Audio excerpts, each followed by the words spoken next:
All right, let's take a look at how the staff solution actually operates so that you get a sense, first off, how the web server is supposed to run and how you can actually get it running on your own computer.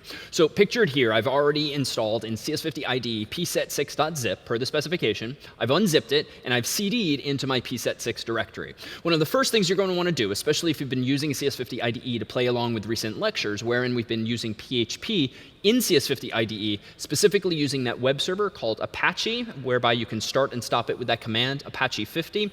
First, go ahead and type Apache 50 stop, just to make sure that if you were following along in recent days and you turned on Apache, you're turning it off in this way by stopping the server. Now what I'm going to do is exactly what the spec tells me to do. I'm going to go to tilde CS50 / pset6 / server and just hit enter.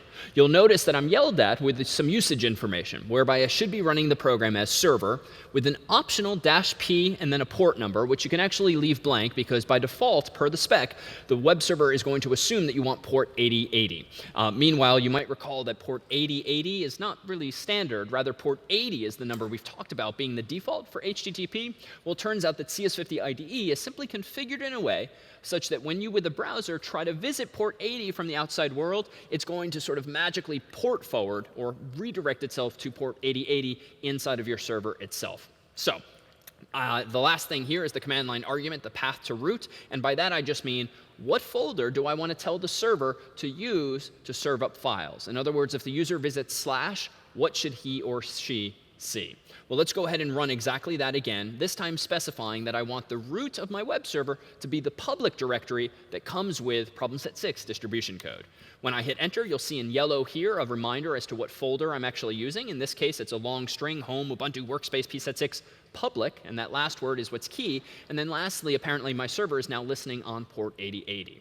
What I'm next going to do is recall that in CS50 IDE, in the top right-hand corner of your screen, you're going to see a URL that is IDE50-username.cs50.io. And indeed, if you click that, you'll be whisked away to another browser tab that in this case is going to show me the contents of my web server's roots. In other words, the files you see here, cat.html, cat.jpg, favicon.ico, hello.html, hello.php, and test are all of the same contents that you would see with ls inside of my public directory. And what's nice is that if I go ahead and click now on cat.html, I see cat.html. And if I click on cat.jpg or hello.html, or even type in my name, David, and then click say hello, you'll see that all of the files work because the staff solution, of course, installed in CS50 IDE is fully functional. So it works exactly as your own solution should ultimately work.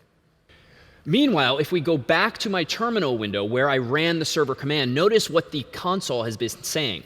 I see here that the first request that I received was literally get/cat.html, HTTP version 1.1. And then in green, what the staff solution has done is it's showing me the first line of output that the web server is responding with. In other words, we have already written the code that opens up that virtual envelope containing that get request, and then we respond to the user, but simultaneously print to the output screen here, HTTP 1.1, 200, OK, to confirm what we're putting in the return envelope, so to speak, that we're sending back to the user. And so what's going on here is that in the terminal window, we're running the web server, and therefore it's listening for HTTP requests on TCP port 8080. Meanwhile, in my web browser, as I click through each of those files or even input my name, David, and then click submit, that is my browser talking to the web server, and what the web server is doing then in that terminal window is showing me exactly the first line that's been received in a virtual envelope and exactly the first line that's being responded with to that web client.